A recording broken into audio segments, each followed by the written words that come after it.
Esto también lo hace Alienada y lo hace Van Ángel por no escuchar. Miguel Lora, ¿qué te baneo a ti por gracioso?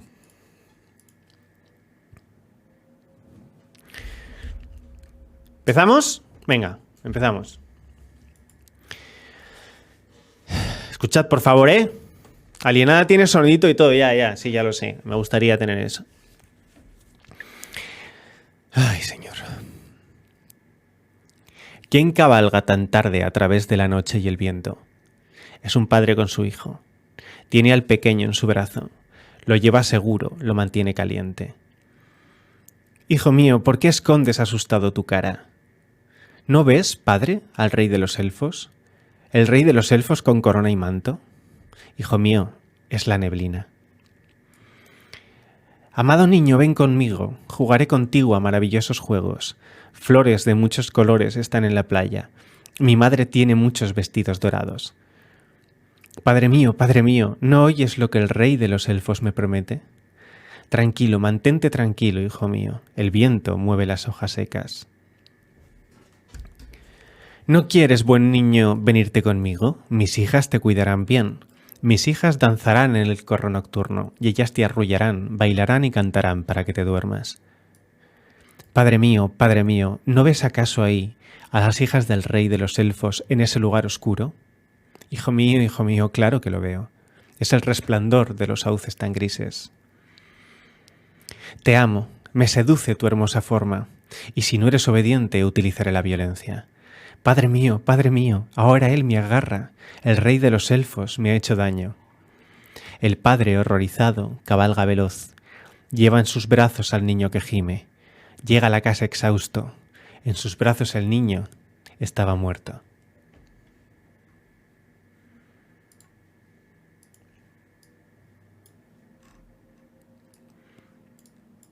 Arquetipo 0.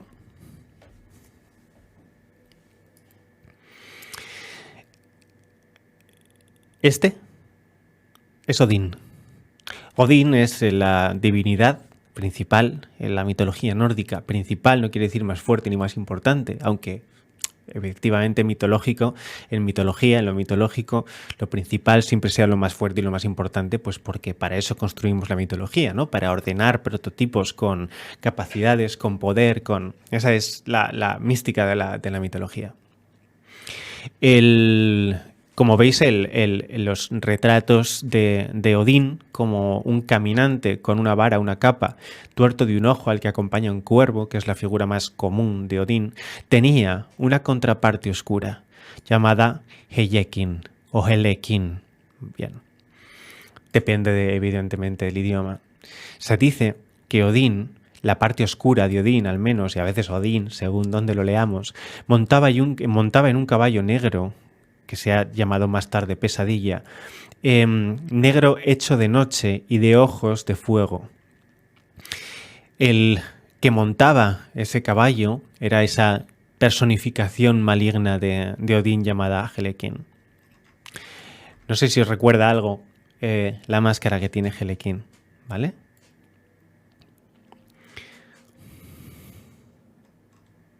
Vale. No sé, ¿os recuerda algo o no? ¿A un zorro? No, hombre, no. A otra cosa. A otra cosa. Bueno, ya lo veremos, ya lo veremos. Los mitos, en realidad, han devenido en formas de cultura que consisten fundamentalmente en contar historias, pues al fin y al cabo los mitos tienen utilidad en tanto historias.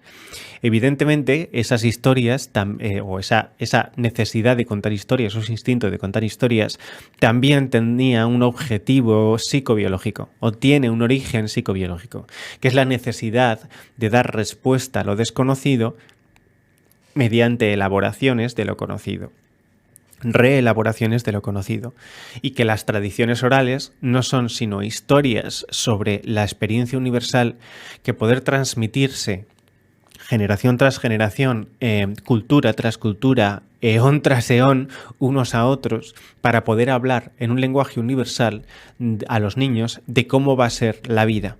Y así describimos mitológicamente el mundo.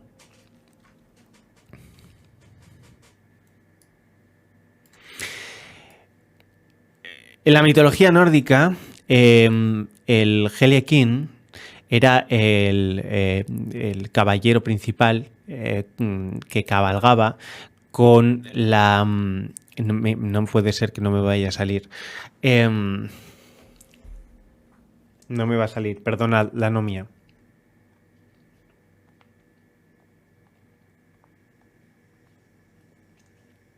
La cacería salvaje, perdón. La cacería salvaje era la primera señal de advenimiento del Ragnarok, cuando las fuerzas malignas descenderían del cielo helado y traerían una tormenta infinita de frío helador, ¿vale? Que acabaría absolutamente con todo como primera forma del Ragnarok, ya que el frío acaba con la vida.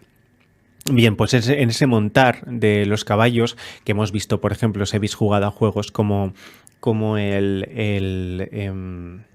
Wild Hunt, el The Witcher, Wild Hunt, elabora utiliza este tipo de mitología para elaborar el mal que concierne a la tierra de Skellige, ¿no? a las islas de The Witcher. Y es la amenaza de la cacería salvaje, que son unos terribles caballeros helados muy parecidos a los que hay, no se podía saber, más allá del muro Lo siento, gente. Más allá del muro en...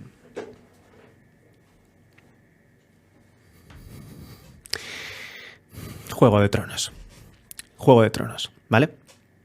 Entonces, tanto Juego de Tronos como The Witcher están basadas en las mismas historias mitológicas nórdicas. Pues, bueno, y por no hablar de Harry Potter, que en Harry Potter se escapan muchísimos arquetipos que es luego arquetipos mitológicos, nórdicos y celtas, que después son un poquito manipulados por la autora de una forma que parece tremendamente desagradable para convertirlos en un estereotipo. Entonces, para mí, Harry Potter es pura estereotipia, lo cual me repugna bastante en todo lo que tenga que ver con narrativa. Fantástica, pero bueno. De hecho, Harry Potter es donde habitaron los primeros autotipos. Esto ya lo explicamos en su momento. Bien. El dios que montaba los caballos, el Heljekin, o esta contraparte terrible de Odín, era un dios, que está aquí una estatua, que se personificaba en una especie de elfo o duende, Elrkorning, que no sé cómo se pronuncia, perdonad, una especie de elfo o duende que raptaba a los niños por la noche, como en la película de Dentro del laberinto, que es el rey de los elfos que rapta a niños. La historia es una especie de, no hombre del saco, pero sí la típica figura que rapta a niños en el sentido de que roba inocencias, pero sobre todo el sentido de raptar a un niño no es el sufrimiento del niño, pues raptar a un bebé en el mito no significa un mensaje o no contiene un mensaje sobre el sufrimiento del bebé. Evidentemente es terrible, ¿no?, que a un niño lo rapten, pero en realidad no sabemos lo que le van a hacer al bebé. El bebé va a crecer con quien le adopte. ¿Para quién es una desgracia que roben un bebé? No es para el bebé, sino para los padres. Y el rapto de bebés es el robo de la materia prima de la cultura, que es las generaciones venideras, ¿no? Entonces, que las generaciones siguientes sean raptadas por un elfo que se los lleva y deja a la cultura vieja y sin futuro, como es el caso del flautista de Amelín, es una de las mayores terrores que puede tener las civilizaciones, perder a su infancia, ¿vale?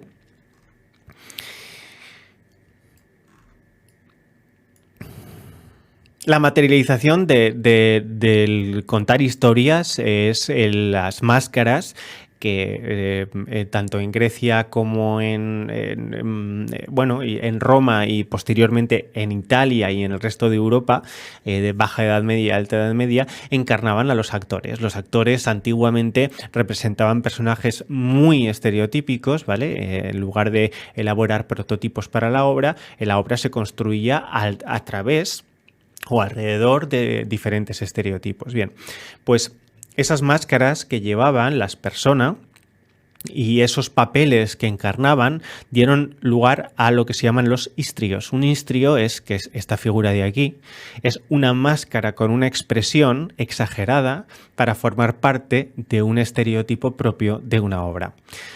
Y como sabéis, un estereotipo, aquí en este canal no nos referimos siempre a una ridiculización. Lo que pasa es que para ridiculizar es necesario un estereotipo, pero no todos los estereotipos son ridículos, sino excesivamente simples o simplificados. Pues esto es el histrio, el histrión. Histrión, que es lo que después hemos utilizado para construir la palabra histriónico, que es terriblemente exagerado en las emociones o más exagerado de lo que conviene al contexto, es el nombre que se daba a la representación del drama. Entonces el histrión es la figura que representa el drama en tanto narrativa teatral, ¿vale? Eso es el histrión, esta es una máscara de histrión. ¿Cuáles fueron los histriones principales y más famosos? Bueno, pues vamos a ver algunos de los histriones principales más famosos. Todos conocemos al Arlequín. El Arlequín es un histrión de la comedia italiana. Y ese Arlequín, que terminó cristalizando en este traje de rombos tan característico, era el prototipo de un pícaro, bufón, charlatán, rufián y truán. Los personajes que representaban estos papeles, que solían estar encarnando al pueblo llano, pues las obras se realizaban para el pueblo llano y tenían normalmente intención pues satírica, cómica, eran como comedias de situación, que en España lo hicimos también pues con la novela de la picaresca española, y que luego pues por ejemplo hay una picaresca característica que es la picaresca más famosa, no es exactamente picaresca, pero es ese tipo de crítica social, es el Quijote, ¿no? En latín esa máscara se las conoce como personas, y eso he dicho, sí. Bien, pues Arlequín, que proviene de Helequín, dio lugar a diferentes personificaciones suyas. Entonces las obras giraban en el sentido de los pícaros representando al pueblo, esa picaresca italiana de la comedia del arte, hacían que el Arlequín fuera el protagonista principal de la sátira y sus compañeros Coviello, Polichinela, Scapino y Brighella fueran diferentes manifestaciones de ese Arlequín, pero iban todos juntos en grupo. Bien. Coviello, que era más bien cantante y bailarín, representaba al charlatán. Representaba a aquel que tenía muchísima labia. No sé si habéis visto la serie de The Witcher, ¿vale? El bardo que acompaña a The Witcher, ahora no me va a salir el nombre, ya sabéis, olvidad, es cuestión de mi anomia. Ese bardo que luego compone la canción Toss a Coin to Your Witcher es un prototipo de Coviello, ¿vale? Jaskier, gracias Marinka, Jaskier, ¿vale? O Jaskier, si queréis decirlo más isleño. Pues eso es un Coviello. Bien, luego está Polichinela, que es un rufián. Un rufián es aquel que siempre se sale con la suya, con esa labia que tiene y esa capacidad de parecer un intelectual y de fingir para estafar, para engañar, para ligar. Ese es el Arlequín rufián. Luego está Scapino. Scapino es el pícaro, pero de dragones y mazmorras. El que hace malabares, el que se esconde en las sombras, el huidizo, a veces el ladrón, el trickster, ¿no? El que hace malabares con las manos o hace trucos de manos. Y Brighella, que es el truán. Brighella es aquel que siempre actúa de forma traicionera para aprovecharse de los demás. ¿Veis que en realidad ninguna de estas figuras es como muy específica? En realidad, estas 4 figuras son 4 acciones diferentes que nosotros todas ellas las asimilamos al mismo arquetipo, que es el de Arlequín, o al mismo prototipo, si queréis, que es el de Arlequín. Veis que son simplemente especificaciones de la misma figura. No son figuras diferentes, no son prototipos diferentes, sino diferentes vertientes, 4 vertientes de Arlequín, ¿vale? A ver, ¿por qué Scapino no tiene máscara? ¿Nos intentas decir algo con eso? ¿Yo? No. ¿Por qué iba yo a querer decir algo con eso? Yo como, o sea, el Escapino es así. Es que Escapino no suele llevar máscara. No, no es ningún acertijo. Escapino no llevaba máscara para que se le viera mejor la expresión facial. Y aprovechar el cambio de expresiones, igual que Arlequín. Arlequín no tenía tampoco por qué llevar máscara. Terminaba llevando una. La máscara más característica es la de Polichinela, por cierto. ¿Vale? No es ninguna referencia rara. No es ninguna referencia rara. Creo que el Grimorio va a terminar desquiciándote. No, simplemente Escapino es así, no lleva máscara. ¿Vale? Aladín era un rufián. Sí, Aladín era un rufián y también un charlatán, ¿no? Todos, los pícaros son todos más o menos iguales. Los arlequines son más o menos todos iguales. Bien.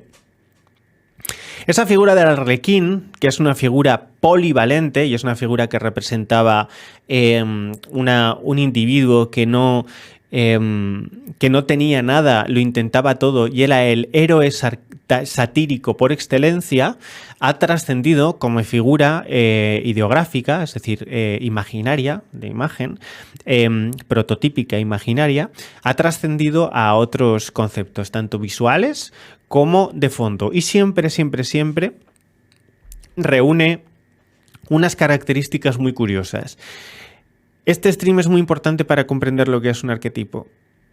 Porque vamos a definir un arquetipo, es decir, algo que no se puede explicitar mediante sus prototipos, que son las manifestaciones explícitas o cristalizadas del arquetipo. Entonces, aquí vamos a entender muy bien qué es un arquetipo. Bien, continuamos. Ya hemos visto cómo el Gelekin, luego repasaremos el poema, el origen mitológico de un duende que antes era un dios maligno que cabalgaba en Pesadilla, se llama así Pesadilla.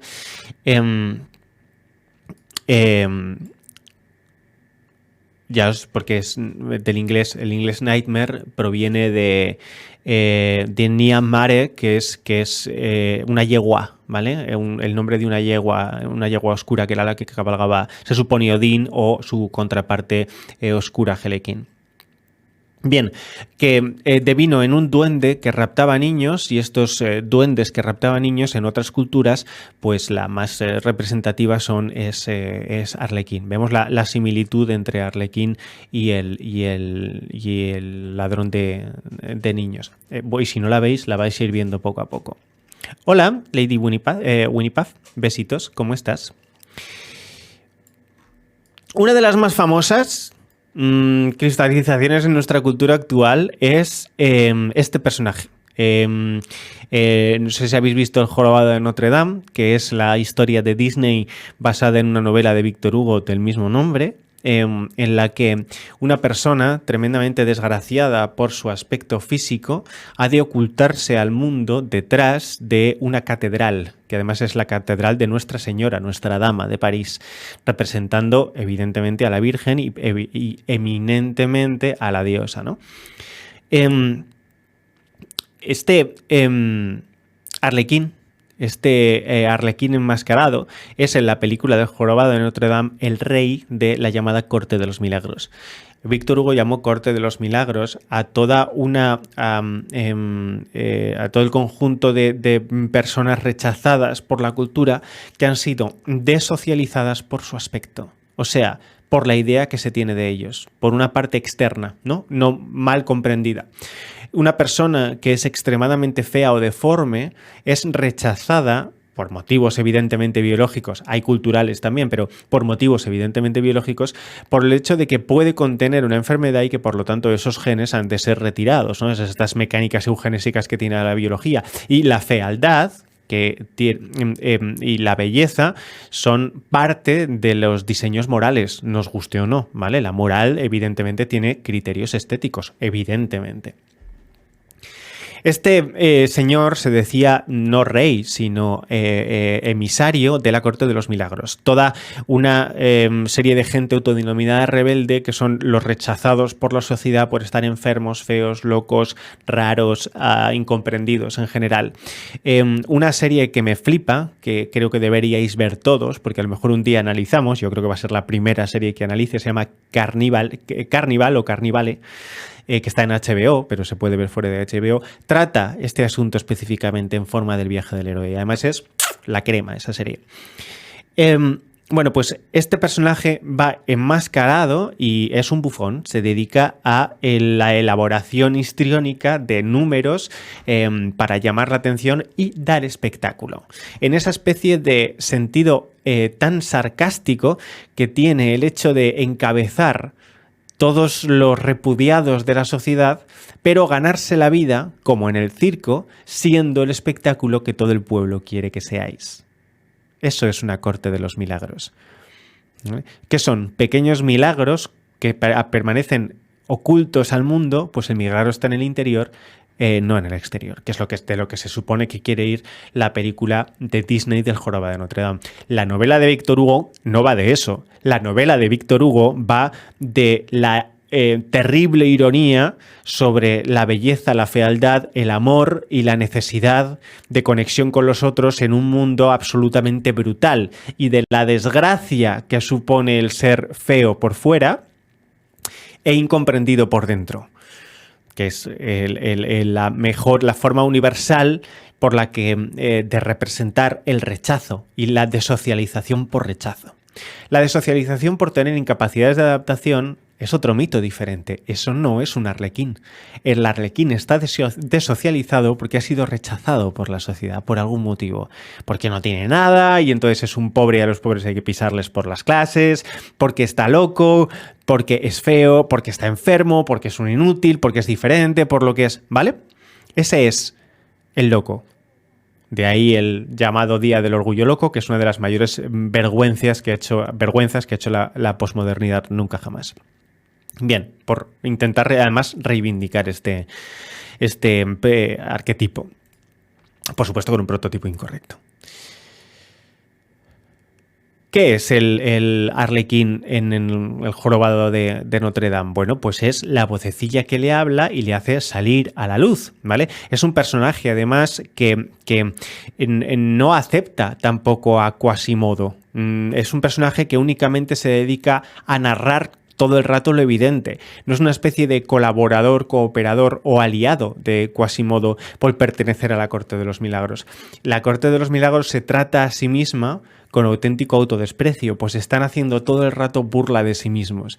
Y cuando alguien llega a la Corte de los Milagros, a diferencia de lo que la posmodernidad cree, o sea, cuando uno llega al ambiente en el que se supone que por fin te van a dar el amor en el que nadie te da, como es esa llegada al circo que hemos visto tantas veces en las pelis, ese amor no viene, sino que en el circo te tratan exactamente igual que fuera. ¿Por qué? Porque dicen, lo importante no es cómo te tratemos, lo importante es que eres uno de nosotros. Ese es el mensaje. Y con eso ya te debería bastar. Rehúye el afecto, rechaza la aceptación, acepta el rechazo del mundo igual que hacemos nosotros. Pasa a reírte de ti mismo y todos juntos, en equipo, nos reiremos de nosotros, pero sobre todo nos reiremos de los demás. ¿Vale? Esa es la Corte de los Milagros. Ese es el sentido del bufón de la Corte de los Milagros en Víctor Hugo. Además, en la novela de Víctor Hugo, que también está en Disney, hay un personaje muy, muy, muy especial, que es Frollo. Frollo es algo parecido a un cardenal o un emisario que tiene que ver con la alta estirpe política y además religiosa, ¿vale? No porque la película sea religiosa, sino tenéis que pensar en todo lo que tiene que ver con la élite moral y política de un ambiente cultural. Eso es lo que llamamos el regidor, la figura arquetípica del regidor. Ya nos meteremos otro día. Es el rey que con mano dura no es que tiranice al pueblo, pero sí es el que les dice a qué sometimiento moral tienen que estar ajustados, ¿vale? Es Ese regidor oscuro es ni más ni menos que el ángel oscuro llamado Keter. En la cábala es Keter. Las Clifot, el anverso o el lado oscuro de Keter, es el regidor oscuro, el lado oscuro del regidor, ¿vale? En las cartas del tarot, lo más parecido a esto sería el hierofante invertido, si acaso, un hierofante maligno o alguna cosa así. A ver, Ángel, ya que os he dicho, ¿esa aceptación al grupo no es una forma de amor? No. Los hombres muchas veces nos reímos de nosotros a diferencia de muchas féminas, pero seguimos siendo compañeros. No, no tiene nada que ver eso. A ver, es exactamente lo contrario a lo que acabo de decir, Ángel. Voy a explicarlo otra vez. Cuando te encuentras con una corte de los milagros, porque es aquel mundo al que de repente encuentras ese mundo de iguales que de repente te encuentras, puede estar en dos sentidos. El primer sentido es la reafirmación endogrupo que te acoge como uno más, te abraza, te arropa y todos juntos disfrutáis de la vida y sois felices. Eso es reafirmación endogrupo. Y eso es lo que se llama familia. Llamamos familia ese arquetipo. La familia, aunque la familia sean los amigos, ¿vale? La otra es esta. La corte de los milagros no es un grupo que te acoge. No es un pueblo cálido, ni es una nueva familia, ni te adopta, como te adoptan los amigos, ¿vale? Que es como te adoptarían tus iguales en forma de amigos. La corte de los milagros, en el momento en que te la encuentras, comprendes simplemente que no estás solo. Pero eso no te llena de esperanza. Eso, en Víctor Hugo, que es el que mejor hace en todas sus novelas, porque todas sus novelas van de eso, además, eso sirve ni más ni menos que para descubrir lo terrible, no de tu vida, sino que eso terrible de tu vida pertenece a una parte del mundo. Así, sin anestesia ni nada. Entonces la corte de los milagros te dice, estás jodido, ¿verdad? Pues como todos. Quédate entre nosotros, porque perteneces a nosotros. Eres parte de nosotros y nunca jamás vas a ser parte de otra cosa.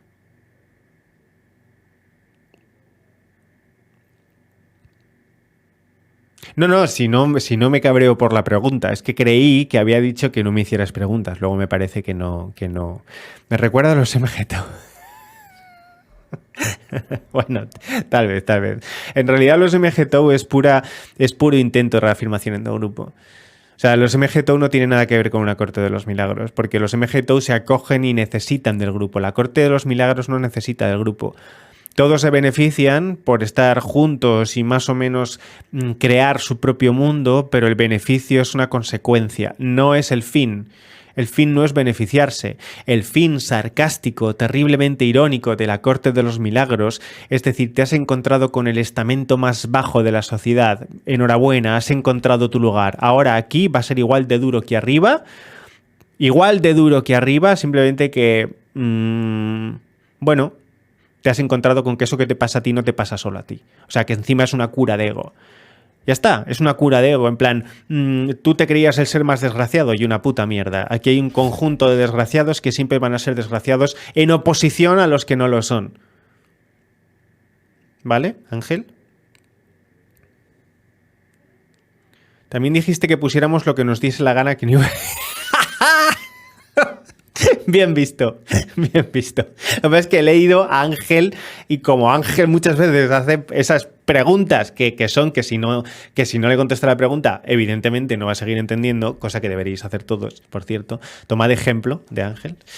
No es coña, ¿eh? No es coña. Ángel, cuando tengo una duda, pregunta. Sé que muchos otros no lo hacéis, sino que os calláis, a ver si os la aclaro más adelante. Bueno, también está bien, cada uno tiene su opción. Aquí cada cual tiene su opción de vida. Venga. Bien, esa es la corte de los milagros. A ver, ¿tú qué has dicho, Nai? ¿Qué has preguntado? No has hecho ninguna pregunta, Nai, tío. Nai, no has hecho ninguna pregunta. No te pongas en plan Sara, por favor. No hagáis eso. La verdad es un pequeño análisis del jorobado de Notre Dame. Bueno, es que el jorobado de Notre Dame es una... Bueno, ya lo veréis, ya lo veréis. Bien. Importante lo del Padre Oscuro. ¿Qué es el Padre Oscuro en el jorobado de Notre Dame? El Padre Oscuro es Frollo que adopta a Quasimodo, pero lo adopta con un mensaje muy particular, que es: yo te adopto no porque te quiera, porque rechazo absolutamente quererte. Yo no te adopto como mi hijo, yo te alimento como mi perro y te utilizo para estar todo el rato haciendo patente la diferencia que hay entre tú y yo. Eso es un Padre Oscuro, que no es poco. Nunca habíamos hablado del Padre Oscuro, hemos hablado de la Madre Oscura, que devora al hijo en lugar de darle vida. El padre Oscuro, en lugar de iluminar el mundo, como tiene que hacer el Padre, le recluye del mundo y le tiene como criatura encerrada. Por ejemplo, un Padre Oscuro es la relación entre Frankenstein y Igor, ¿vale? Que es que Igor, pues es ese criado que el padre tiene. La relación, evidentemente, entre Quasimodo y Frollo. Esas son relaciones de Padre Oscuro. Y hay más, hay algunas más que vamos a ver ahora.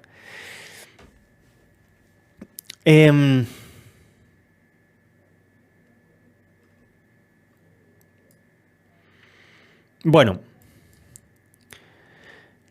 ¿de dónde viene un Padre Oscuro?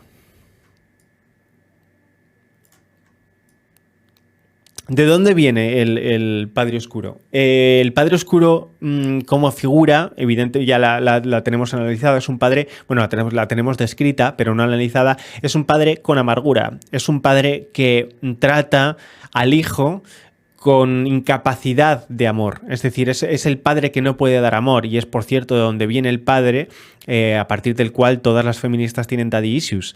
O sea, es este tipo de padre el que hay en el estereotipo del patriarcado, esa idea mítica, mitológica, posmoderna del patriarcado. Es un ser como Frollo, es un ser tirano, feo, aburrido, amargado, que incapaz de dar amor, que esclaviza, ¿vale? Así es la idea del patriarcado. Frollo es la mejor personificación del mito del patriarcado posmoderno, o el mito posmoderno del patriarcado. Buenas noches, Musa. Un beso y abrazo, tío. Bueno, pues ¿de dónde viene esta amargura? La amargura viene del padre del padre. La amargura viene de la mitología de los padres anteriores. Saturno, devorando a sus hijos, no los devora para alimentarse, a diferencia de la madre, sino que los devora para consumirlos. Entonces es una figura, Saturno devorando a sus hijos, es una figura que podríamos confundir con el devorar de la madre, pero Saturno no los utiliza para alimentar el alma suya como si lo hace Lilith, sino que Saturno los devora porque los desprecia, los considera cosas, ¿vale? Cosas inferiores a él. Es simplemente una consideración diferente de la destrucción del padre por el hijo o de la madre por el hijo, ¿no? Entonces la madre te succiona el alma y la vida para alimentarme yo, y poco a poco te voy haciendo desgraciada o desgraciado, y el padre te devora porque te considera una cosa. Sí, evidentemente los motivos de la narración de Saturno es: les devoraré porque hay una profecía que dice que uno de mis hijos terminará acabando conmigo y destronándome. Eso es... ya hablaremos del Padre Oscuro, que ahora no estamos hablando del Padre Oscuro, pero sí, efectivamente, Nai. La contraparte de Saturno es Urano, que castró a su padre, ¿no? Esta es una cosmogonía que es la castración del padre de Urano, que es el cielo, el dios del cielo. Tiene un nombre, ahora mismo no me voy a acordar. Ya me saldrá. Ya sabéis que hoy estoy con los nombres, estoy raro. Bien, pues esta castración del hijo por el padre es el mayor miedo que tiene el Padre Oscuro. ¿Por qué tiene el Padre Oscuro miedo a ser castrado por el hijo? Evidentemente la castración no es literal, es metafórica. ¿Qué significa castración metafórica? Significa arrebatarte tu masculinidad, sustituirte en tu papel. El Padre Oscuro tiene envidia del hijo. El Padre Oscuro es incapaz frente al hijo y tiene miedo que el hijo crezca devorando o ignorando o arrebatándole la autoridad. Eso es lo que significa, entre otras cosas, la castración del padre, ¿vale? pues todos estos padres oscuros, tiranos, terminan siendo castrados por sus hijos. Y ese hijo, a su vez, se convierte en un padre tirano que sabe que tarde o temprano su hijo le castrará y acabará con él, ¿vale? Ese es un padre oscuro. Y dices, ¿y qué tiene que ver todo esto con la figura de Arlequín? Muchísimo, muchísimo, muchísimo, muchísimo. Bien, ese Arlequín sin padre ha de refugiarse en la madre, en la catedral. La catedral en sentido amplio, ¿vale? Es decir, en la sólida estructura de la diosa de la tierra. La catedral en Notre Dame representa la civilización física, representa el seno de la tierra. La tierra como Gea, como diosa madre, es la madre que tiene que ver con la naturaleza. Pero la catedral es la diosa madre que tiene que ver con la tierra creada, con la tierra construida, con la civilización, ¿vale? La ciudad, la civilización. Entonces, el seno donde acogemos a la Corte de los Milagros es en las cloacas de París, bajo el manto de la siempre cuidadora y proveedora Notre Dame, o sea, la diosa civilizada.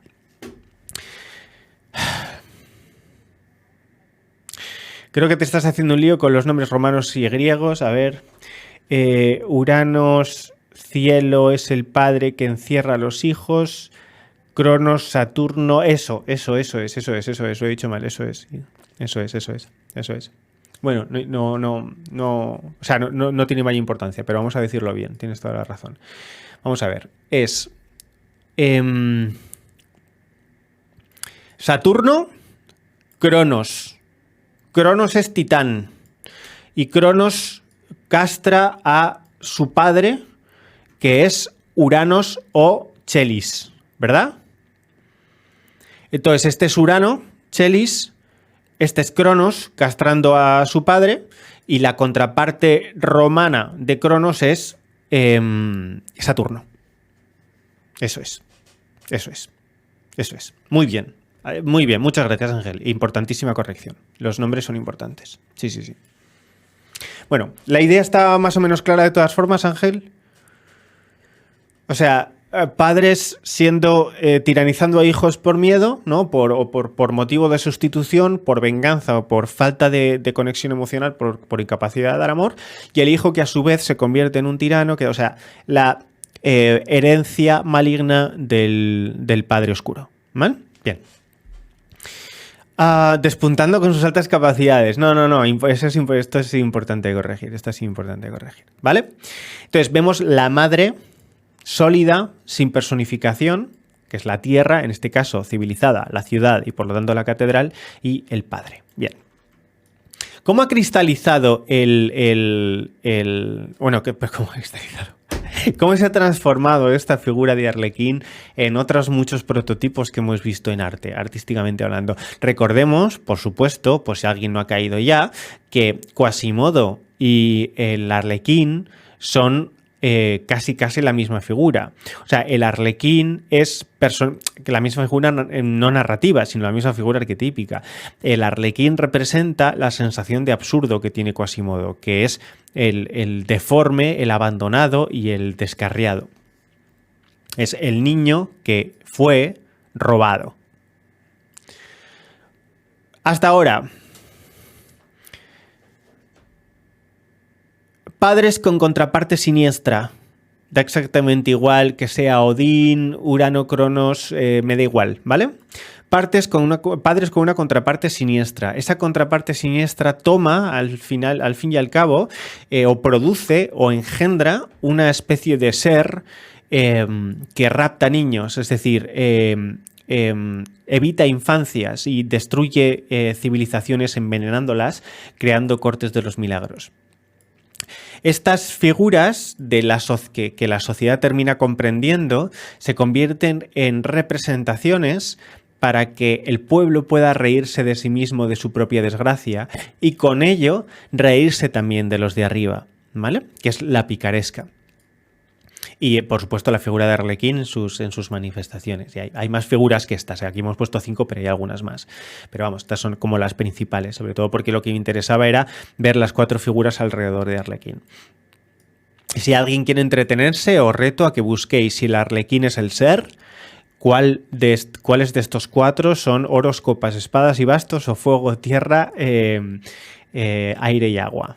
No lo voy a decir yo porque no me apetece. Pero podéis dar una vuelta mental a ver qué os encaja, a ver cómo lo proyectáis, os reconstruís. El Joker. El Joker es la carta del mazo de cartas de toda la vida que siempre ha representado al arlequín. El loco del tarot, es cierto que esta figura de aquí amarilla es la de Rider White, pero el loco o de White, no sé cómo se pronuncia tampoco, el loco del tarot es la primera de todas las cartas de corte, que después se han traducido en arcanos mayores, pero el loco estaba opuesto y pertenecía a las cartas con las que comenzaba la corte, ¿vale? O sea, el loco que tenía este valor universal que podía ser cualquiera, porque tenía una máscara, porque se podía disfrazar, porque representaba a cualquiera del pueblo, cualquier héroe anónimo, cualquier pícaro que se reía del resto de figuras, después del Joker o del loco, o del bufón o del arlequín, venían las damas de la corte, que son las que son cortejadas por el pueblo. Después de las damas de la corte, que son las que tenían escarceos con el pueblo, venían los caballeros, que eran un poco por encima de las damas de la corte, que son las que le intentaban ligar. Entonces la dama de la corte tenía un amante en el pueblo llano y tenía un marido caballero o un cortés caballero. Y después del caballero era era el amante de la reina, que tenía debajo un caballero al que se beneficiaba y por encima su marido el rey, ¿no? Que estaba empeñado y así sucesivamente, ¿veis? Como la cadena satírica de dobles relaciones que daba lugar a las historias de amor y desamor que se han contado toda la vida no son sino las cartas de la baraja. Y esas cartas de la baraja tenían además 4 ambientes. Esos 4 ambientes existían en todos los palos salvo en el loco. El loco, solo, sus 4 palos estaban fundidos en uno, en una figura que reunía los 4 mundos mezclados, los 4 mundos caóticos, los 4 mundos sin orden, todos dentro de una misma figura completamente impredecible, que habitaba en las sombras y que podía, si le mirabas el tiempo suficiente o si no cumplías tu deber, raptar a tu hijo por las noches y llevárselo a esa corte de los milagros y descivilizarlo.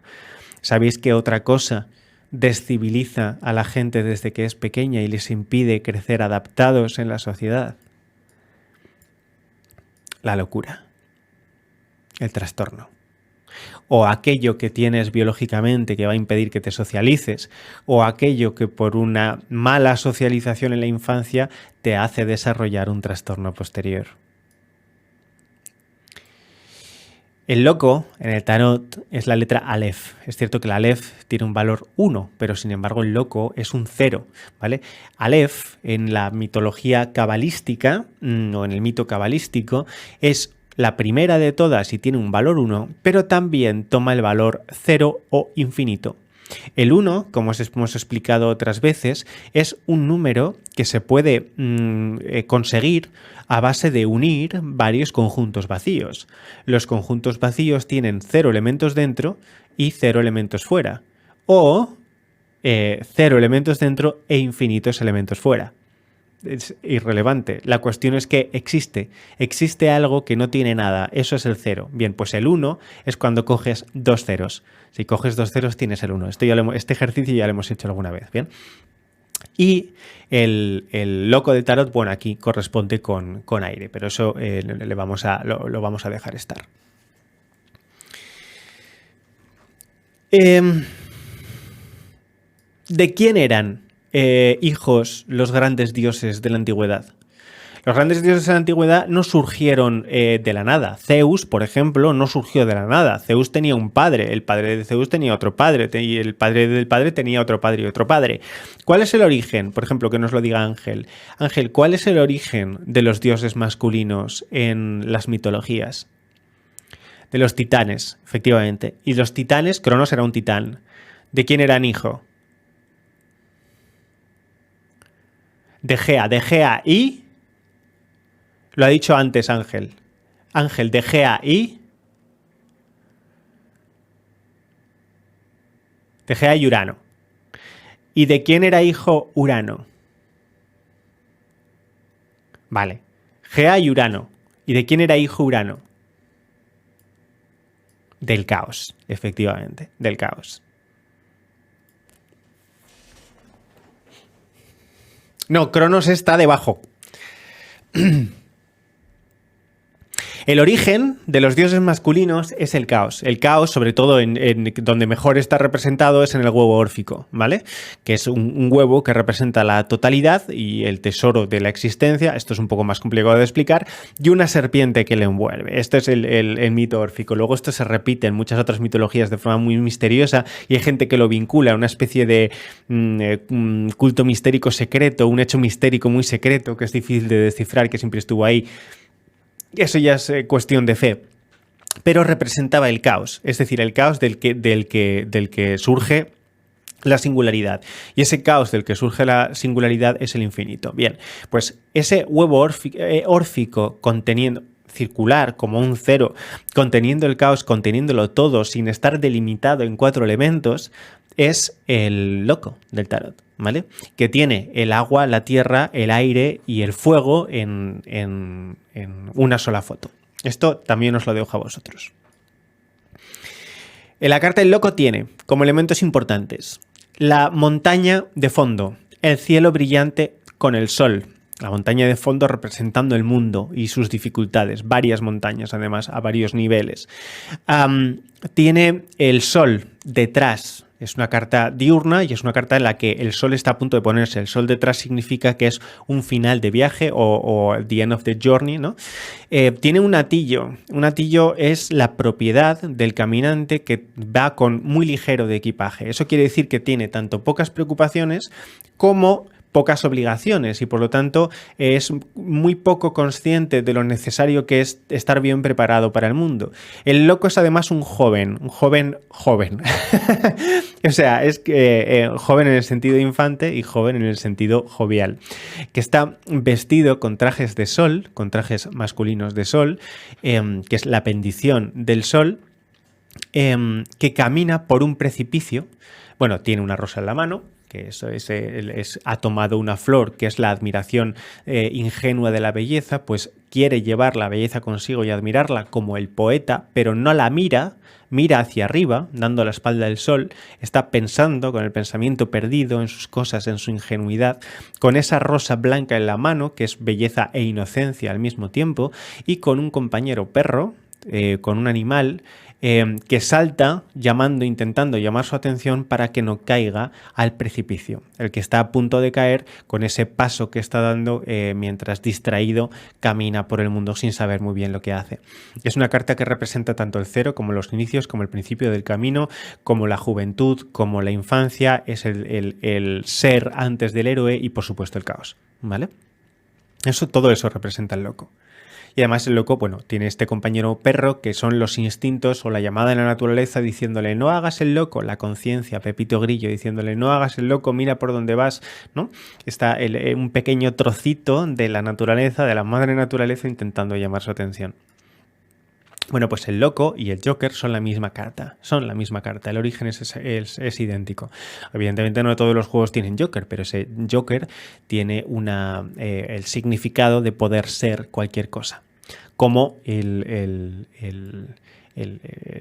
diciendo que su interior es un caos y no sabes por dónde te va a salir. Claro, esas figuras nos provocan mucha incertidumbre, ¿no? Hay una novela de Víctor Hugo de la que ya os he hablado alguna vez, que es probablemente la mejor novela jamás escrita, que se llama El hombre que ríe. El hombre que ríe es la historia de un joven, un viejo antiguo arlequín, un viejo antiguo truán, vagabundo, que viaja con un palo igual que el loco, con un perro, igual que el loco del tarot, y se llama a sí mismo Ursus, cuyo significado es oso.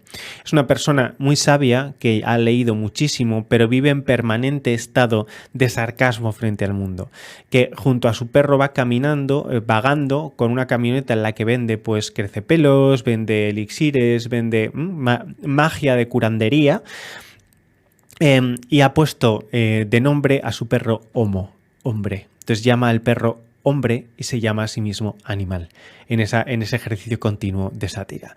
Es uno de los mejores personajes de novela que he visto jamás. Bien, pues Víctor Hugo, en esta película El hombre que ríe, narra cómo existía toda una cultura de tipo Corte de los Milagros, de seres ambulantes que se dedicaban a raptar niños por las noches para esclavizarles y dedicarles al circo.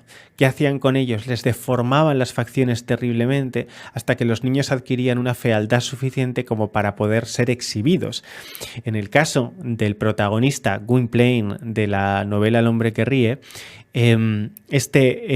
joven le deformaron la cara con una sonrisa eterna, una especie de sonrisa del payaso a base de estirarle las comisuras de los labios, de tal forma que el pobre Gwynplaine nunca jamás pudo dejar de sonreír.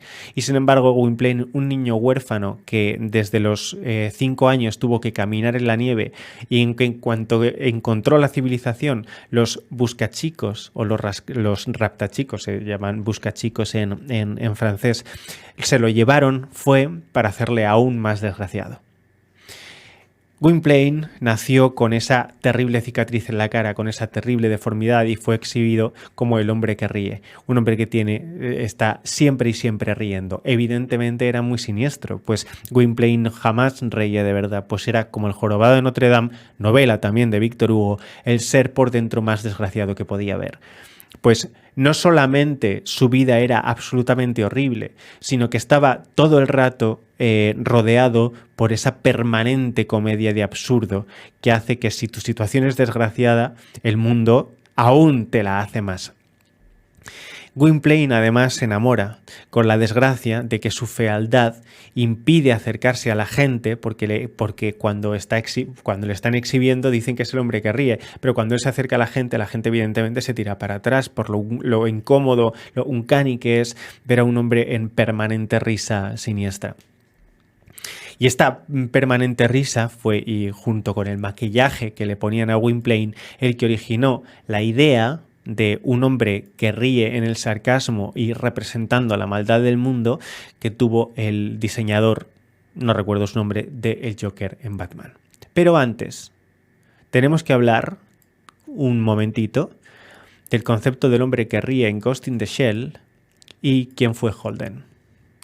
En Ghost in the Shell hay un capítulo que se llama en el bosque de los ubimagos, en el que un policía tiene que infiltrarse en un hospital en el que hay un montón de niños con lo que llaman síndrome de ostracismo cibercerebral, que es una especie de autismo futurista provocado por un exceso de imbricación en la tecnología, es decir, por un exceso de utilización cibernética, un desutilización de la tecnología cibernética. Y eran niños que se pasaban en modo como los hikikomoris, pero en lugar de jugar, navegando continuamente mentalmente por la red. Esos niños, además, contaban una historia. Tenían como un mito común a un hombre que ríe que llamaban el jefe, un tipo de hombre que ríe, o sea, un maestro de su corte de los milagros que llamaban el jefe. Este arlequín de arlequines, este desarrapado de desarrapados tecnológicos, resultaba ser uno de ellos que cambiaba de forma para salir a voluntad de su propio autismo, es decir, a voluntad podía abandonar su estado de autismo para pasar a ser un individuo normal. Bien, pues esa historia en la serie del hombre que ríe es el núcleo central de la simbología de Ghost in the Shell y está basada en un libro de de J.D. Salinger que se llama El Guardián entre el Centeno.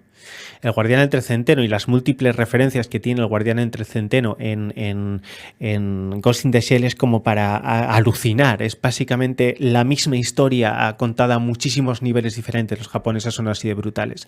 El Guardián entre el Centeno es el cuento, es una historia, una novela corta, de un chico llamado Holden con claras dificultades de socialización y probablemente alguna enfermedad mental. Este chico cuenta unos pocos días en la vida de un chico con este tipo de problemas y que necesita tomar medicación. Está completamente harto del mundo, harto de no encajar.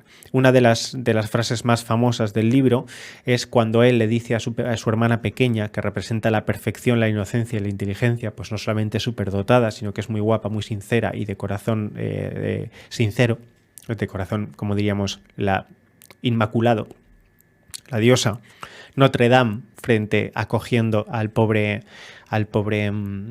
Quasimodo Holden.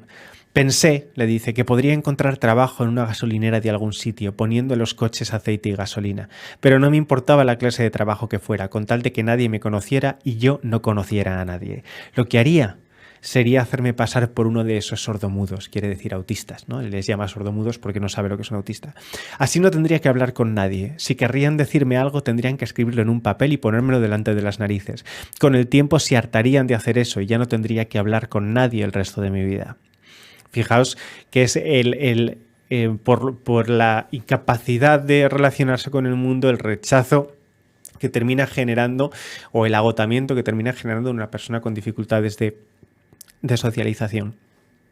Bueno, pues esto es exactamente lo que hay detrás, o se dice, y yo creo firmemente que hay detrás del fenómeno, por ejemplo, de los hikikomori, que son gente que termina voluntariamente desocializándose para dedicarse únicamente a jugar a videojuegos.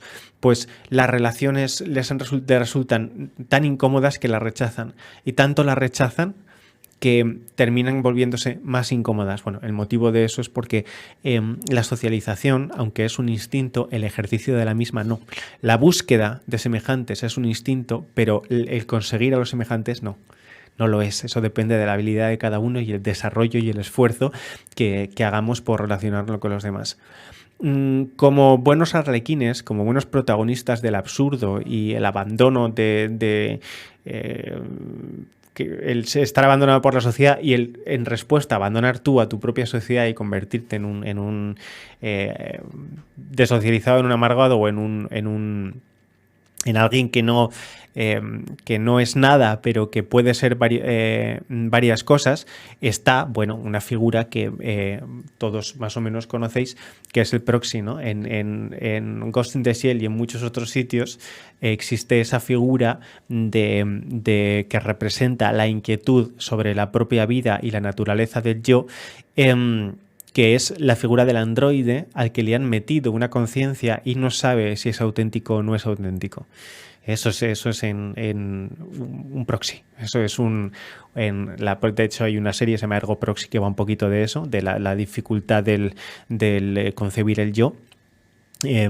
Pero la ciencia ficción se representa a la existencia siempre desde el punto de vista del yo robot, ¿no? Del yo soy real o no soy real. Esa dificultad o ese dolor de la existencia cuando no tienes ningún punto de referencia que te diga si el loco estás tú o los locos son los demás, ¿no? Esa es la figura del proxy o del robot, del androide o del cascarón, ¿vale? Es muy intensa esa metáfora y muy recurrente en Ghost in the Shell, la metáfora del proxy. Bueno, y obviamente la serie de Ergo Proxy no es que sea central, es que va sobre eso, ¿no? Pero bueno. Y hay muchas otras. Bien, pues como ya hemos visto, la figura del Joker proviene de Gwynplaine, de una persona que encarna en sí, en su piel, el mal, y aunque en su corazón él está sufriendo, por fuera siempre tiene que estar forzado a un doble absurdo. Estar riendo a pesar de no querer reír, y que esa risa nadie se la tome como verdadero humor, pues es una risa absolutamente siniestra. ¿Habéis visto cómo un interior humano tiene dos posibilidades de exterior? Eso es la ironía, eso es el sarcasmo, ¿no? Es el terrible sarcasmo. Es algo que se ríe muchísimo, se ríe hasta el absurdo, siendo mentira como se ríe, y al mismo tiempo es la cosa más horrible del mundo, pues esa risa es terrible en sí misma. Bien. La mejor encarnación del Arlequín y la mejor encarnación de la parte oscura de todo este arquetipo es el Joker en Batman en La broma asesina. La broma asesina para mí es el cómic de Batman por excelencia y el cómic negro por excelencia también. No vamos a hablar, no voy a contaros el cómic porque es imperativo que lo leáis, conseguidlo y leedlo. Pero La broma asesina habla específicamente de este concepto de la lucha por la socialización y la destrucción del exterior como venganza, dada la final, la resolución de que no hay nada que hacer en el mundo y ese Arlequín se ve superado por esta circunstancia, cae en una espiral de locura y termina convirtiéndose en ese actor, ese polichinela que se venga de la cultura, en ese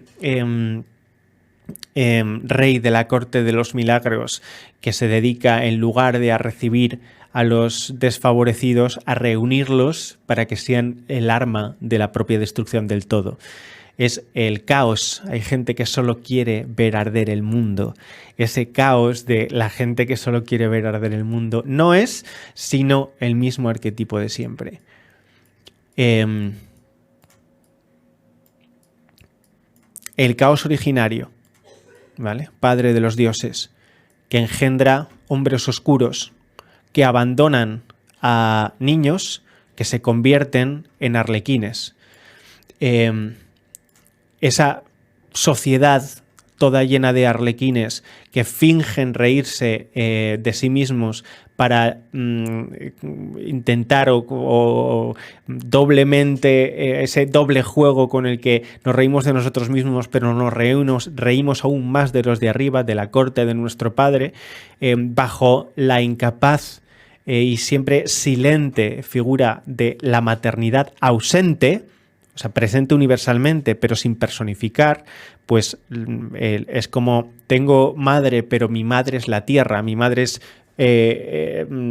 todo el mundo y todo el universo, no tengo figura materna que me dé amor, el único amor que puedo recibir de mi madre es el que me permita estar en el mundo, esa madre invadente Notre Dame, mirándome desde las alturas, incapaz de poder personificarse, pues el mundo no le deja. Encarna las figuras del loco y el Joker, muy bien además sintetizadas por Víctor Hugo en El hombre que ríe, en el personaje principal Ursus del hombre que ríe, que es además el que cuenta la historia, igual que en El jorobado de Notre Dame el Arlequín es el que cuenta la historia. En El hombre que ríe, por supuesto, de El bosque de los ubimagos, en la serie del hombre que ríe, de Ghost in the Shell, en Holden del guardián del tercenteno y, por supuesto, en el Batman de La broma asesina, cuyo final es algo parecido a esto. Esto no es el final, no es la resolución, pero es una de las escenas finales, de hecho está cortado, en el que Batman, hombre enmascarado, ¿vale?, también actor de la eterna comedia de la cultura, que lucha contra el mal sin someterse al Estado y al Padre Oscuro, encuentra en el Joker su peor enemigo, que es una figura que en lugar de ser maligna es irónica, un reflejo sarcástico de sí mismo, pues ambos han perdido su padre y ambos se han convertido en máquinas que deben ser odiadas, que deben además rebelarse contra aquellos que les odian. Las dos partes del yo, que es el loco y el caballero oscuro.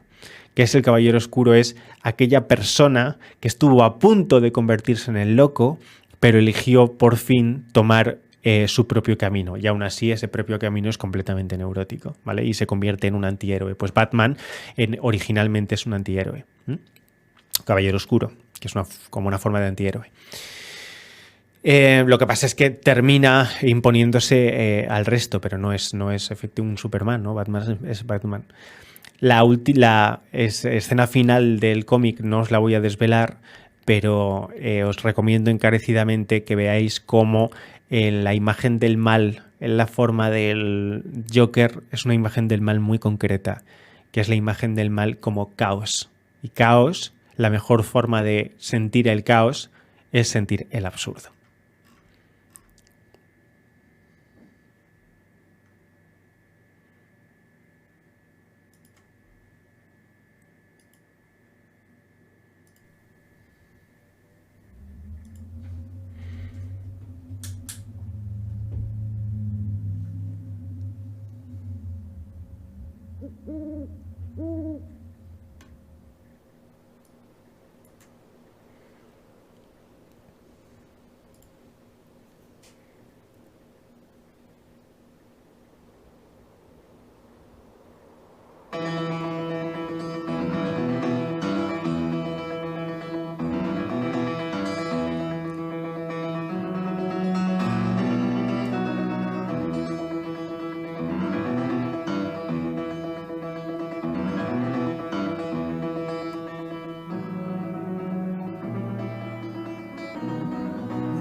So spät durch Nacht und Wind. Es ist der Vater mit seinem Kind. Hat den Knaben wohl in dem Arm. Fasst ihn sicher, hält ihn warm.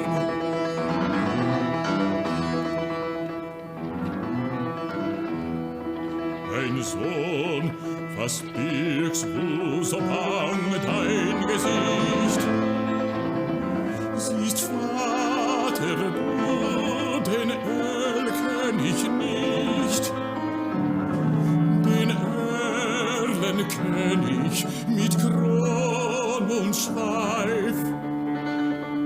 Mein Sohn, es ist ein Nebelstreif.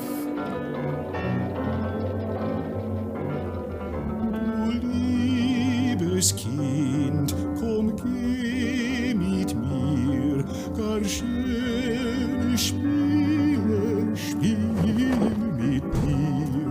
Manch bunte Blumen sind an dem Stand, meine Mutter hat manch kühlen Gewand.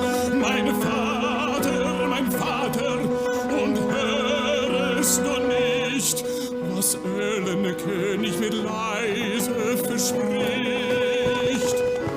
Sei ruhig, bleibe ruhig, mein Kind, in dürren Blättern säuset der Wind.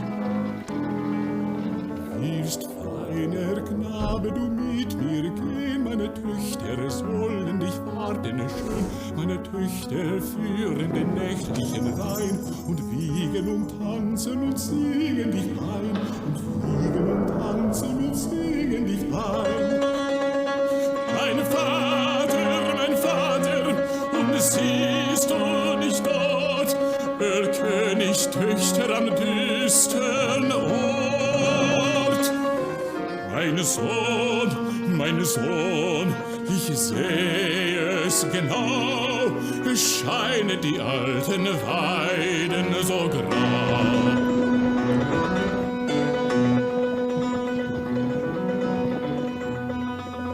Ich liebe dich, mich reizt eine schöne Gestalt, und bist du nicht willig, so brauch ich Gewalt. Mein Vater, jetzt fasst mich an. Der König hat mir ein Leid getan. Dem Vater graust jetzt, reitet geschwind, hält in Armen das ächzende Kind.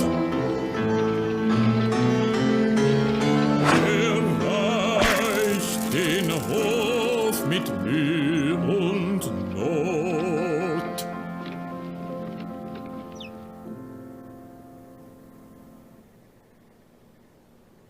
In seinen Armen das Kind war tot.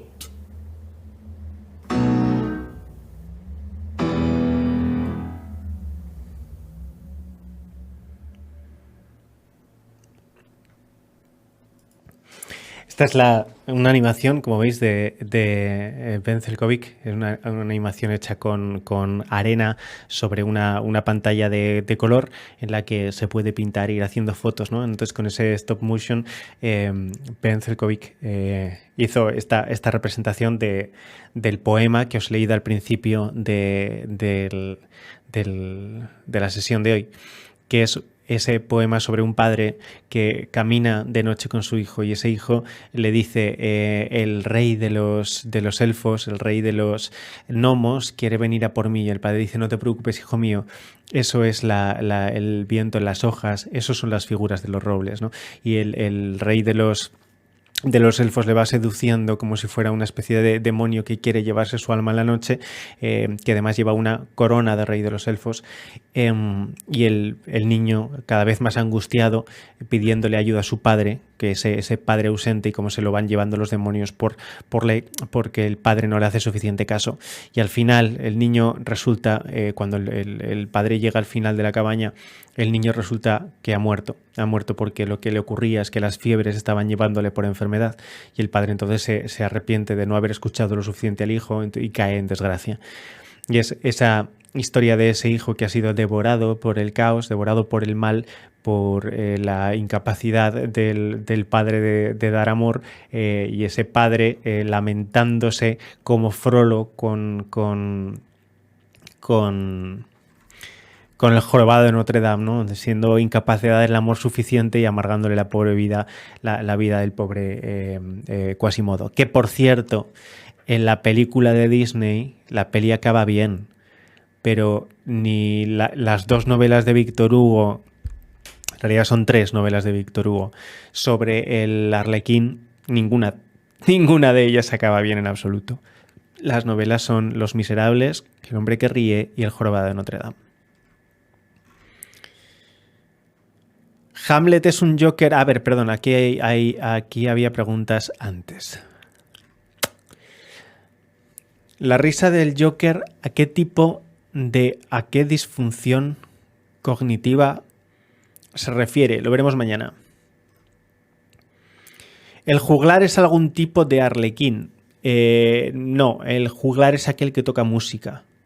No es un tipo de arlequín el juglar. Juglar es un músico que entretiene. No es una figura sarcástica. Eso, como dice Exit. O sea, un juglar es algo un poco más... un escalafón por debajo del bardo.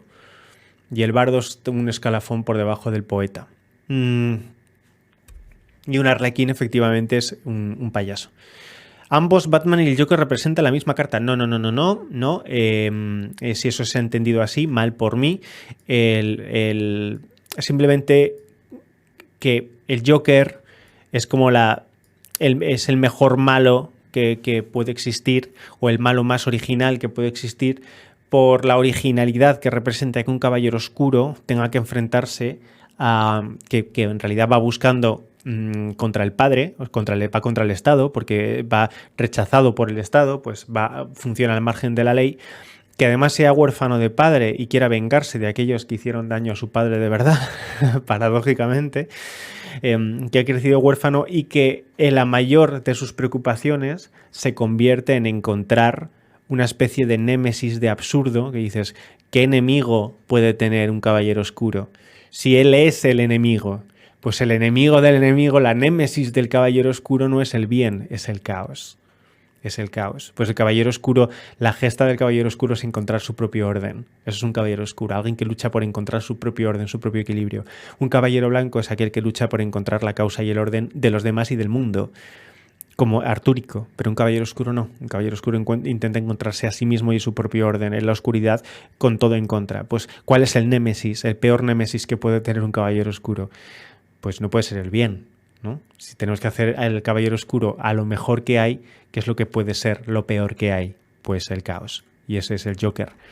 La mejor personificación del absurdo sarcástico de alguien que se ríe y la sonrisa que mata. Que por cierto en inglés la sonrisa asesina es The Killing Joke, que en inglés you're killing me, me estás matando de risa. Bueno, o sea, killing quiere decir acabas conmigo, pero de risa, killing me, que es simplemente un aforismo. Entonces The Killing Joke es la risas que matan, ¿no? Matar de la risa. Bueno, y esto ha sido la arquetipia de esta semana. La película acaba bien, roban a la novia en su cara. Por cierto, lo raro de los elfos es que sean figuras tan oscuras, teniendo en cuenta la palabra elfo proviene de la raíz indoeuropea alf, que significa blanco. De hecho, está emparentada a la palabra española albo u alba. No, es que yo he utilizado la palabra elfo, pero no es específicamente un elfo, ¿vale? Un Helking no es un elfo, es un gnomo. El prototipo más parecido es el gnomo. ¡Virgilio! Muchísimas gracias por esos 1000 bits y muchísimas gracias al Anónimo por regalar una suscripción a una alienada. Que me haría mucha ilusión que alienada me viera algún stream como estos. ¿Te ha gustado, Tella, ¿Os ha gustado? Fenomenal. Esto da para monográfico, esto da para escribirlo todo, Buscando por la wiki, Earl sí que era elfo. Pero Earl, perdonadme, pero Earl, ¿dónde lo habéis visto? Que no me he enterado. ¿Dónde habéis visto lo de Earl? ¿Yo he dicho Earl en algún momento?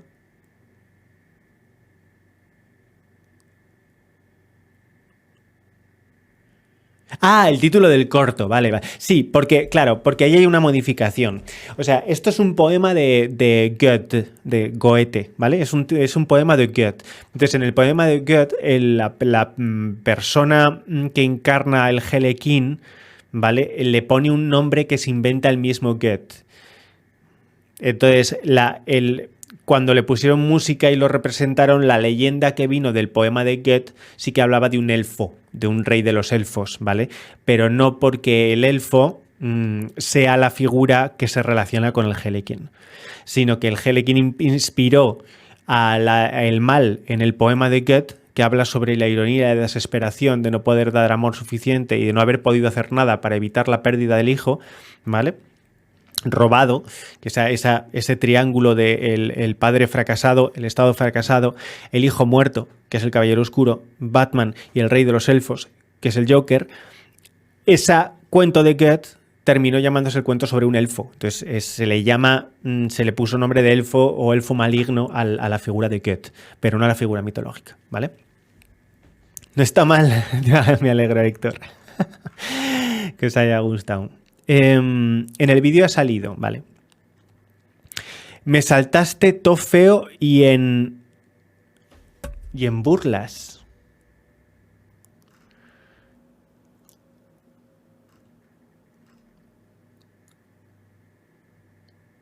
No entiendo ese mensaje, Nay. La palabra Earl y King no quiere decir nada.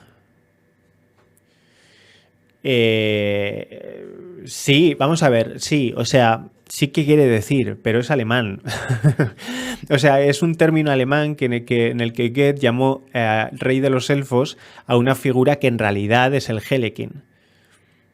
Lo que no es, o sea, parece ser que después en lo anglosajón derivó en Erlking, pero no sé si esa es el camino.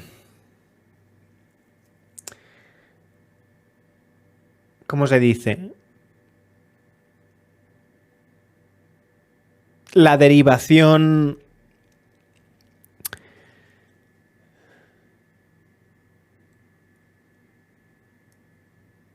Maldita sea, no me sale.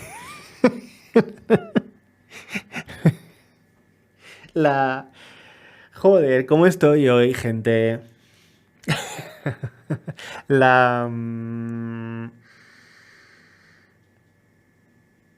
¿Cómo se llama el origen de la palabra?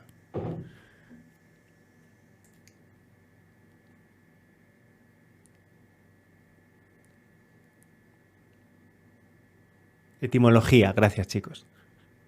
Eso es. No sé si ese es el verdadero origen etimológico, porque si rastreáis el Helyekin a lo largo de los lenguajes, todos son elucubraciones, y además yo de eso no entiendo, ¿vale? Eso se lo preguntáis a Enzo, si acaso, pero yo de eso no entiendo. Entonces no sé si verdaderamente Helyekin terminó derivando en Earl King, que es Elf King, o rey de los elfos. No lo sé. Puede que sí, puede que no, ni puta idea, pero es interesante ver las similitudes. ¿Vale? Se escribe sí, se escribe, no, sin ing. La escritura al final es sin ing, es Helyekin o Kim. Este es el término nórdico.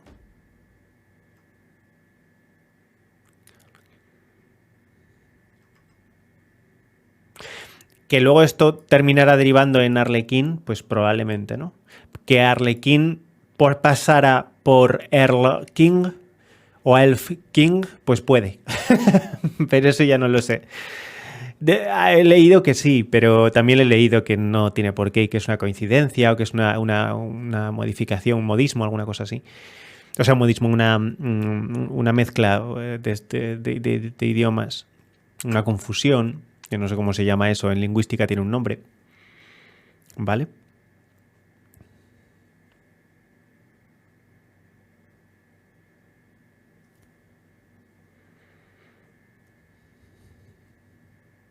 ¿Sabéis qué personaje está fenomenal? Que es un arlequín, es un Joker en toda regla. ¿Os acordáis de cuando hicimos? No lo he puesto porque no me gusta sumaros tantas cosas, pero ¿os acordáis cuando hicimos Hereditary? ¿Os acordáis de cómo acaba Hereditary?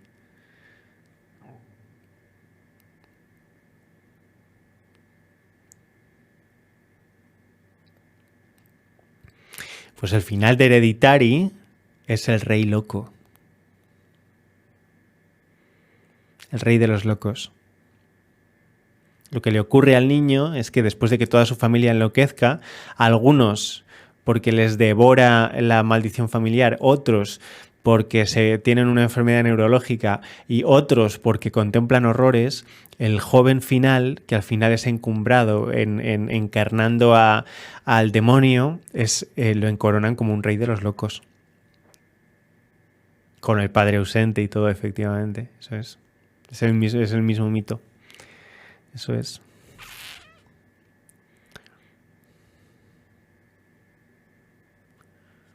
No confundir con el colgado del tarot, ¿vale? No tiene nada que ver con esta figura, por si a alguien se le había ocurrido, pero no es eso. Esto, Nay, ya decía yo, mira que lo había leído, jo, qué mala suerte tienes. El mismo día que te quejas de que te salto, te salto. Hamlet es un Joker que convierte su amargura en sarcasmo y en burlas a través del fingimiento de la locura. Sí. Sí. Tal cual. Pero bueno, vamos, que es que, o sea, ¿qué te crees que es Batman? O sea, Batman es un Hamlet, igual que el Rey León. Lo que pasa es que Batman nunca jamás consigue volver a ser rey, porque con la diosa sometida al Padre Oscuro, es decir, la Madre Tierra o la Catedral o la Fe o la Esperanza, completamente aplastada por el Padre Oscuro, el Estado, la delincuencia, la corrupción, hace que Batman nunca jamás pueda volver a casa porque le falta la diosa. Hamlet, por supuesto que es un Batman, porque Batman es Hamlet. Claro que sí, Nay. Sí. Así es.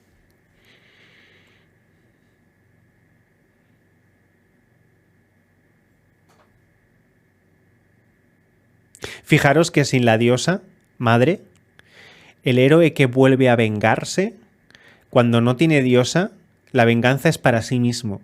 Y cuando tiene diosa, lo que hace es vengar a los demás, en un ejercicio del dominio masculino. ¿Os acordáis de la virtud del dominio, verdad? La fuerza que se convierte en dominio. Bruce Wayne es una especie de príncipe, es un rico millonario en su ciudad. ¿Y qué? O sea, precisamente tiene esas dos caras. O sea, Bruce Wayne, la figura suya pertenece a la aristocracia, pero es huérfano y renuncia a esa aristocracia claramente. O sea, Bruce Wayne es la parte falsa de Batman. Batman finge ser Bruce Wayne, que es lo que hace que le oculten y su cara pública, que es lo mismo que hace el Trickster. La máscara de Batman es verdaderamente Bruce Wayne. Por eso os dije que vierais también el Batman de Nolan, porque esto lo explica muy bien.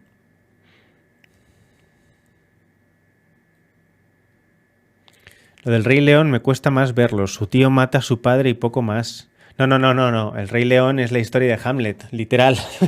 Paso por paso. El Rey León es Hamlet. Ya lo explicamos cuando hicimos el análisis del Rey León. ¿En serio, Enai? O sea, no es casualidad. Es intencional.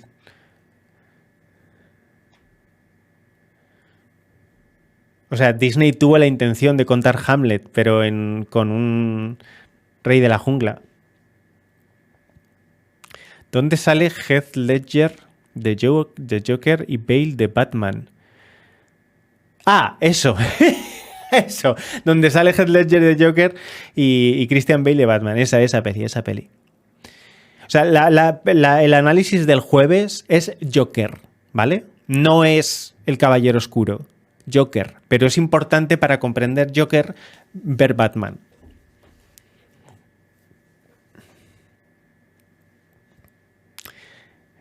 Ya la he visto. ¿Cómo evita a alguien convertirse en el Batman o en el Joker? Pues mira, en Batman, realizando el camino del héroe.